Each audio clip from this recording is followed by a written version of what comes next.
इंसान कहता है कि पैसा आए तो मैं कुछ करके दिखाऊं, पैसा कहता है तू कुछ करके दिखा तो मैं आऊं।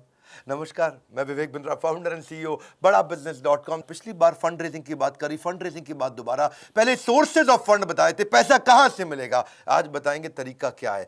10 स्टेप्स दूंगा, फ्री में दे रहा हूं। सॉलिड कंटेंट है, ये प्रीमियम कंटेंट है। इसके ऊपर हमने पेड कोर्सेज बनाए हैं, लेकिन फ्री में दे रहा हूं आपको 10 स्टेप। अगर आपने कोर्स नहीं लिया, सुनिए वो सारे 10 इजी स्टेप। पहला स्टेप, अपना लीगल स्ट्रक्चर बनाना पड़ता है।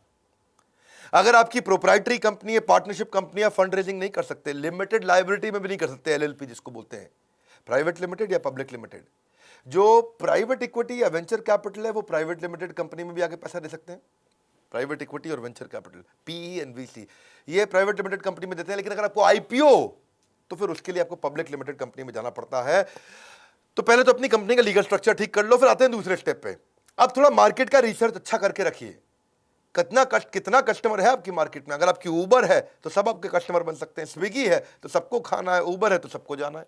स्विगी है तो सबको खाना है, उबर है तो सबको जाना है। पहले देखो कि आपके पास कस्टमर कितना है मार्केट में, मार्केट का रीच, मार्केट का साइज, कितने कस्टमर है आपके प्रोडक्ट को लेके मार्केट में, क्या प्रॉब्लम आप सॉल्व कर रहे हैं। लेकिन इसके अलावा ये भी रिसर्च करके रखो कि आप कितना रेवेन्यू कमा सकते हैं, मार्केट में आपकी पोजीशनिंग क्या है, आरओआई कैसा आ रहा है, आपका ब्रेक इवन कितने दिन में हो जाएगा, प्रॉफिटेबिलिटी आपकी कैसी है। तो किसी चार्टर्ड अकाउंटेंट को ले लो, किसी एमबीए फाइनेंस को ले लो जो आपका दोस्त है, आजू बाजू किसी को ले लो, वो सारी चीजें निकालेंगे बैठ करके। अपनी कॉम्पिटिटिव एडवांटेज देखो, कंपटीशन को छोड़ के कस्टमर आपके पास क्यों आए, आपका विजन क्या है, फ्यूचर प्लान क्या है, स्टाफ कितना चाहिए, टेक्नोलॉजी कैसी चाहिए। जब आपका ये रेडी रहेगा तो आप तीसरे स्टेप पे जाइए। क्योंकि जब आप किसी इन्वेस्टर के पास जाएंगे, आपकी बजट शीट जरूर चेक करेगा। पैसा क्यों चाहिए तुमको, हाँ, अपना घर बनाने के लिए चाहिए, अपनी गाड़ी खरीदने के लिए चाहिए, तुमको कहाँ जाना, लंदन घूमने जाना, उसके लिए पैसा चाहिए, नहीं नहीं सर, मुझको मैन पावर के लिए चाहिए। लीगल खर्चे होते हैं, ट्रेनिंग की कॉस्ट होती है, मार्केटिंग की कॉस्ट होती है, तनख्वाह पेरोल की कॉस्ट होती है, सेल्स करने के लिए एडवर्टीजमेंट करनी पड़ती है, एचआर की कॉस्ट है, टेक्नोलॉजी की कॉस्ट है। आपके पास कुछ क्वेश्चंस के आंसर होने चाहिए। आप उस पैसे का क्या करेंगे उसको लिख लीजिए। जब आप बताएंगे तो इन्वेस्टर को विश्वास होता है।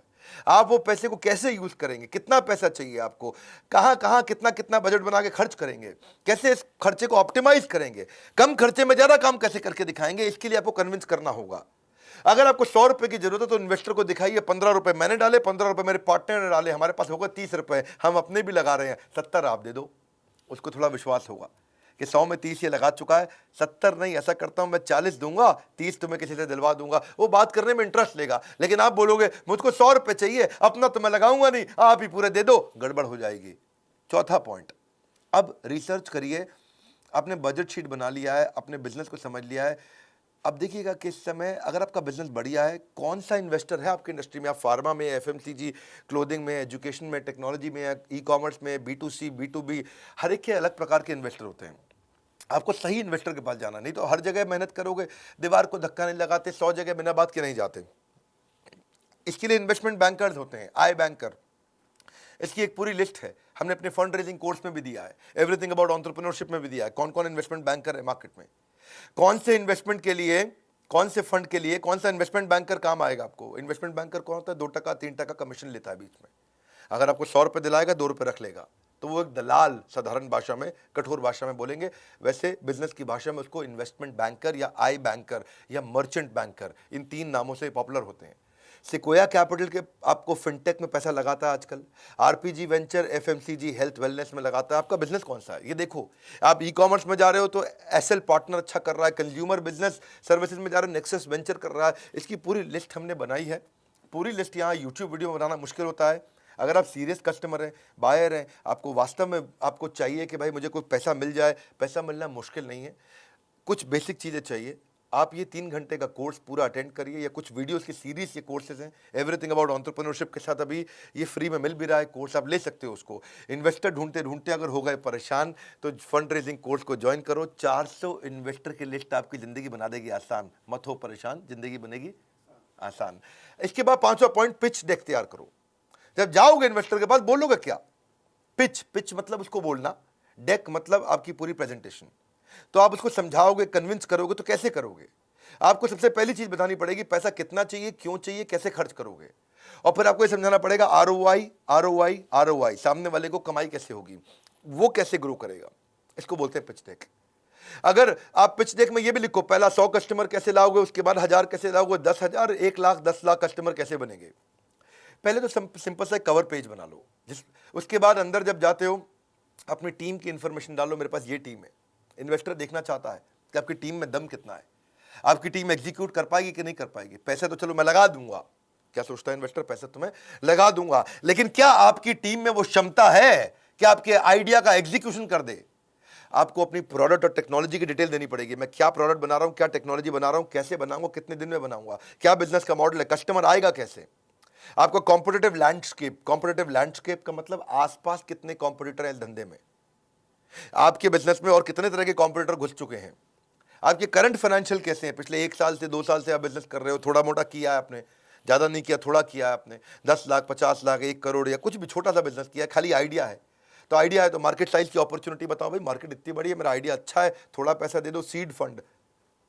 करंट फाइनेंशियल नहीं है तो आप थोड़ा कुछ आइडिया बताना पड़ेगा आपको नीड बतानी पड़ेगी उसका। देखिए नीड यूजेज की हमने बात तो कर ली, आपको शेयर होल्डर की इंफॉर्मेशन देनी पड़ेगी कि भाई ये शेयर होल्डर होने वाले हैं, ये मेरे 2 पार्टनर हैं, को फाउंडर है, ये टेक्नोलॉजी पे काम करता है, ये सेल्स पे काम करता है, ये प्रोडक्ट पे काम करता है, हम 3 को फाउंडर हैं, 33% के, या 4 को फाउंडर है 25% के, चारों के अलग अलग काम है, चारों मजबूत लोग हैं, तो सबके मिला के 100% हुए। आपने उस इन्वेस्टर को बुलाया, बोला आप इतना पैसे दे दो, हम 20% आपको दे देंगे, तो जिन सबके 25% शेयर वो घट के 20% रह जाएंगे, यानी कि 80% आप लोग के पास रहेगा, 20% इन्वेस्टर के पास चला गया शेयर।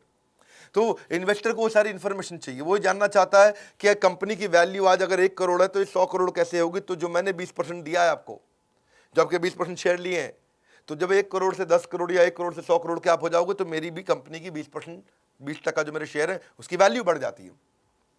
इन्वेस्टर क्यों आता है, इन्वेस्टर को आरओआई रिटर्न चाहिए।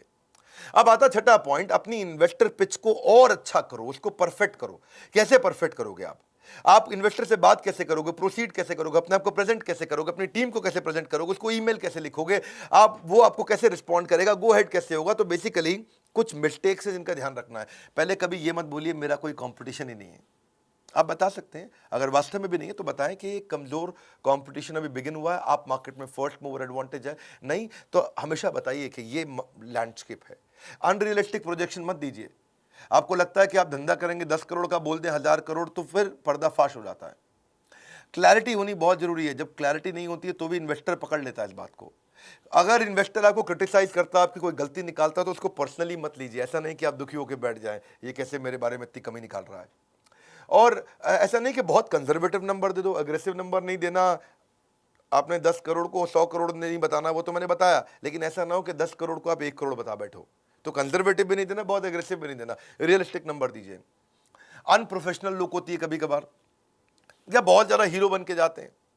अभी हमारे एक दोस्त हैं, वो बहुत बड़े इन्वेस्टर हैं, वो कहते हैं कि मैंने इन्वेस्टमेंट के लिए मेरे पास एक पिच आई थी, बड़ी अच्छी पिच थी, वो बिजनेस मॉडल उसका अच्छा था। मैंने उसको 5 स्टार बुलाया, 5 स्टार होटल में एक मीटिंग करने के लिए। मैंने पूछा वाइन लेते हो, बोला मैं विस्की लेता हूँ, बड़ी कोई महंगी विस्की बता रहा था वो, सिंगल मॉल्ट 18 ईयर। तो बोला मैं 12 ईयर भी नहीं लेता, 18 ईयर लेता हूँ। जब उसने ऐसा बोला तो उसको लगा इसके तो बड़े रईसों वाले शौक है, ये मेरे पैसों को अपने शौक में ही पूरा कर डालेगा। और फिर बोला कि मैं एक दूसरे लड़के से मिला जिसको मुझे फंड देना था, और वो बेचारा 700 किलोमीटर तक बस में बैठ के आया, सारी रात बस में था वो, और सुबह मेरे पास आया, दिन भर वो मेरे साथ रहा। मैंने बोला थके नहीं आप? बोला बस में नींद पूरी कर लेंगे, दिन भर काम करेंगे। बोला एक बड़ा मेहनती था, उसे विश्वास हो गया। बड़ा इंपॉर्टेंट है कि जब आप इन्वेस्टर से मिल रहे हो तो कैसे मिल रहे हो, क्या बात कर रहे हो, प्रोफेशनल रहिए, कीप इट सिंपल, स्टोरी बताइए कंपनी की स्टोरी क्या है, और आपके इन्वेस्टर को उसका एग्जिट कैसे मिलेगा, वो कमा के बाहर कैसे निकलेगा, उसकी स्ट्रैटेजी तैयार रखना। फंड रेजिंग कोर्स को लेकर अगर आप बन गए बुद्धिमान तो इन्वेस्टर पिचिंग में कभी नहीं बचेगा कोई व्यवधान। बुद्धिमान व्यवधान ठीक लग रहा है, क्योंकि कोर्स में देने जा रहे हैं आपको वो ज्ञान जो फंड रेजिंग प्रोसेस को कर देगा बहुत आसान। 7वां पॉइंट अब आता है रोका। शादी से पहले रोका होता है ना, शादी से पहले थोड़ा सा रुका देते हैं, लड़का लड़की फिक्स हो जाता है, हाँ जी रोका सेरेमनी होता है, तो उसमें डिसाइड कर लेते हैं। तो ऐसे ही फंड रेजिंग का रुका क्या होता है, फंड रेजिंग के रुका में डिसाइड करते हैं कि कितना पैसा मैं लगा सकता हूँ, कब तक दूंगा मैं, निवेशक कितने शेयर ले लेगा आपसे, जो भी इन्वेस्टर आ रहा है उसे कितना % शेयर चाहिए, दोनों पार्टियों के अधिकार क्या होंगे, तो जो इन्वेस्टर इन्वेस्टी दोनों के बीच में क्या अधिकार होंगे, तो वो सब चीज़ें तय हो जाती हैं। और उसके बाद आता है 8वां स्टेप। अब इन्वेस्टर डिटेल में ड्यू डिलिजेंस करता है। ड्यू डिलिजेंस का मतलब आपकी जांच पड़ताल करता है। आपने जो जो क्लेम किए, मैं ऐसा कर दूंगा, अब तक ऐसा किया, वो सारे वो वेरीफाई करेगा। इसको बोलते हैं, इस इंडस्ट्री में बोला जाता है trust but verify.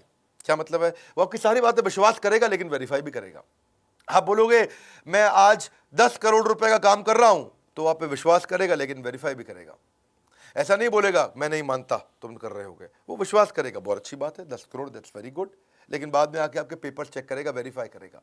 Trust but verify, इसके लिए किया जाता है ड्यू डिलिजेंस, तो जांच पड़ताल साधारण भाषा में। वो आके आपके बिजनेस के प्रोसेस को समझेगा, आपके बिजनेस के मॉडल को इवैल्यूएट करेगा, आपके साथ में बाइंडिंग अग्रीमेंट डिसाइड करेगा, आपके फाइनेंस को चेक करेगा, आपकी बैलेंस शीट देखेगा, आपका प्रॉफिट एंड लॉस स्टेटमेंट देखेगा, कैश फ्लो स्टेटमेंट देखेगा, कंपनी में कहीं कोई कर्जा तो नहीं चल रहा, पहले से कोई लोन तो नहीं चल रहा, आज रेवेन्यू कैसे है, पिछले 3 साल में कितने बड़े, उसको बोलते हैं CAGR, compounded annual growth rate.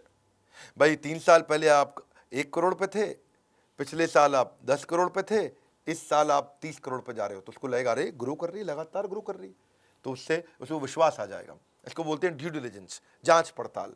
पिछले साल की ग्रोथ की रेशियोज आके निकालेगा आपके साथ, आपके मार्जिन चेक करेगा कि फाइनली बचता कितना है। ऐसा तो नहीं कच्चे पक्के का धंधा कर रहा है, पैसा निकाल के कच्चा जेब में रख लेता है, कैश का काम कर रहा है। आपकी इन्वेंट्री घूमती कितनी जल्दी है, कौन सी इन्वेंट्री वेस्ट हो जाती है, डेट टू इक्विटी रेशियो कितना है, कर्जे का बहुत ज़्यादा भार तो नहीं है, करंट रेशियोज कैसी है, कई रेशियोज होती हैं। तो आप अपने फाइनेंशियल्स को किसी चार्टर्ड अकाउंटेंट के साथ ठीक कर लीजिएगा ड्यू डिलिजेंस से पहले। अपने कोई ऑडिटर बाहर का लेके अपनी ऑडिट करा लीजिए। ये सब चीज़ें हम सिखाएंगे आपको। अगर आपका बिजनेस नया है, अभी कुछ भी आपने पहले नहीं किया, तो भी आप फंड रेज कर सकते हैं। आपका लीगल भी चेक करेगा आकर के, वो कंपनी में कहीं कोर्ट में केसेस तो नहीं चल रहे हैं, प्रमोटर के ऊपर, मालिक के ऊपर केसेस तो नहीं है। आप रजिस्ट्रार ऑफ कंपनी से भी चीज़ें चेक करेगा, बैंक के रिलेशनशिप चेक करेगा, बैंक से भी चेक करेगा कि कहीं आपके चेक डिसऑनर तो नहीं हो जाते हैं, चेक आपके बाउंस तो नहीं हो जाते हैं। वो चेक करेगा आप कितने ईमानदार हो, और कई बार उसकी आपकी पर्सनल प्रमोटर की भी वो जाके चेकिंग करेगा कि भाई ऐसे तो नहीं है ये पैसा लेके लड़कीबाजी करता हो, घूमता हो, बहुत शराब पीता हो और घूमने जाता हो, चला गया भैया बैंकॉक मसाज कराने जा रहा है, क्यों, इन्वेस्टर से पैसा ले लिया, सैंडविच मसाज, ये सब फालतू काम कर रहा है कि वास्तव में जिम्मेदार है। सुबह कितने बजे दफ्तर जाता है, आपको बताए बिना आपके बारे में चेक कर लेगा। रात को दफ्तर से कितने बजे निकलता है, आपको बताए बिना चेक कर लेगा। छुट्टी कितनी मारते हो, तो ये ड्यू डिलिजेंस बोलते हैं, इसको बोलते हैं जांच पड़ताल, ट्रस्ट बट वेरीफाई। अब आता है 9वां, ड्यू डिलिजेंस कर लिया, टर्म शीट बन चुका है, रोका हो चुका है, शादी का टाइम आ गया है। शादी के टाइम यानी कि शेयर होल्डर अग्रीमेंट। अब शेयर होल्डर अग्रीमेंट बन जाएंगे। शेयर होल्डर अग्रीमेंट में किसके क्या अधिकार हैं, कौन किसके लिए जिम्मेदार है, उसमें सब लिखा जाता है। ये बहुत लंबा होता है। टर्म शीट जो होती है वो 1-2 पेज की होती है, 4 पेज की होगी, लेकिन शेयर होल्डर अग्रीमेंट 250-250, 300, 500 पेज का भी हो सकता है। ये वो डॉक्यूमेंट है जिसमें सारे रिलेशनशिप आपके लिखे होंगे। ये 200-300, 400 पेज के अंदर आपके right, duty, share holder agreement, jurisdiction, arbitration, event of default, अगर डिफॉल्ट हो गया तो क्या करेगा, कितने शेयर ले रहे हैं, किस प्राइस पे ले रहे हैं, कंपनी में कितनी स्टेक बन रही है, वो सब चीजें शेयर सब्सक्रिप्शन अग्रीमेंट में आ जाएगा। तो 2 तरह के होते हैं, एक होता है शेयर होल्डर अग्रीमेंट, एक होता है शेयर सब्सक्रिप्शन अग्रीमेंट। अगर आपको इसकी समझ नहीं, चिंता मत करिए, आप आइए, बोर्ड लाइन नंबर पर फोन करिए। फंड रेज करना मुश्किल नहीं है, सैकड़ों हजारों कंपनीज कर रही हैं। अग्रीमेंट इस बनाने के तरीके क्या है वो सब सिखाए हमने आपको। ये अग्रीमेंट क्यों चाहिए होता है? अग्रीमेंट इसलिए नहीं चाहिए कि आप कोर्ट में केस जीत जाओ, अग्रीमेंट इसलिए चाहिए होता है कि कोर्ट में केस के लिए कभी जाना ही ना पड़े। लीगल गाइडेंस इसलिए नहीं चाहिए कि आप जाकर के लीगल बैटल जीत जाओ, लीगल गाइडेंस इसलिए चाहिए कि कभी लीगल बैटल की नौबत ही ना आए, कभी झगड़ा ही ना हो। तो अब आता है फाइनली पॉइंट 10वां, इन्वेस्टर रिलेशन। अभी भी अगर आपको पैसा नहीं मिला शेयर होल्डर अग्रीमेंट के बावजूद भी, और रुक गया बीच में, कहीं टूट गया है, तो इन्वेस्टर रिलेशन अच्छे रखने आने चाहिए। और अगर आपको मिल गया है, पैसा आपकी जेब में आ गया है, तो भी इन्वेस्टर रिलेशन 10वां पॉइंट जरूरी है, क्योंकि रिलेशनशिप बना रहेगा तो बात बनी रहेगी। आपके एग्जिस्टिंग इन्वेस्टर को आपको रिपोर्ट तो बना के भेजनी होती है ना, एग्जिस्टिंग इन्वेस्टर को क्या ग्रोथ हुई दिखाना पड़ता है, उसको डेटा MIS रिपोर्ट देनी पड़ती है, उसको नए प्रोजेक्ट के बारे में बताना पड़ता है, ये भी कहना पड़ता है थैंक यू आपने 10 करोड़ रुपए लगाए, अगर हो सके तो 10 करोड़ और लगाइए क्योंकि मैं नया प्रोजेक्ट एक और लेके आ रहा हूँ। आप या फिर नए इन्वेस्टर के साथ भी रिलेशन बनाना, ये तो आपका एग्जिस्टिंग इन्वेस्टर था, ये थोड़ी आप एक इन्वेस्टर से आप रुक जाएंगे। आपको चाहिए 4 इन्वेस्टर और, जो कि आपको और पैसा चाहिए, तो आप कंपनी के बारे में अचीवमेंट्स, अपनी न्यूज़, अपनी रिलेशनशिप बना के रखोगे नए इन्वेस्टर के साथ में। और जब ये सारी चीज़ें हो जाती हैं तो आपके पास जब काफ़ी इन्वेस्टर आते हैं तो बाकी इन्वेस्टर अपने आप आते हैं। पैसा ही पैसे को खींच के लाता है, इन्वेस्टर ही दूसरे इन्वेस्टर को खींच के लाता है। ये बहुत लंबी स्टोरी है, मैंने शॉर्ट में बताया आपको, 10 पॉइंट बताए फंड रेजिंग के स्टेप्स क्या होते हैं। हमने इसके ऊपर डिटेल्ड कोर्स बनाया हुआ, बहुत डिटेल के अंदर है। ये जो स्टार्टअप है, स्टार्टअप कर रहा है, करने वाला है, करना चाहता है, आइडिया है, शुरू कर चुका है, एग्जीक्यूट कर चुका है, सोलोप्रेन्योर है, वो एंटरप्रेन्योर है, एंटरप्रेन्योर है, उनको ये वीडियो शेयर करिए, क्योंकि ये बड़े काम आते हैं। ये छोटे छोटे पॉइंट्स बहुत काम आते हैं। मेरे चैनल पे आने का फायदा ये है, हमेशा बिजनेस के ऊपर खालिस ज्ञान मिलता है कि मैं केवल हवा हवाई बात करना कभी पसंद नहीं करता। स्टेप्स में बताता हूँ, पॉइंटर्स में बताता हूँ।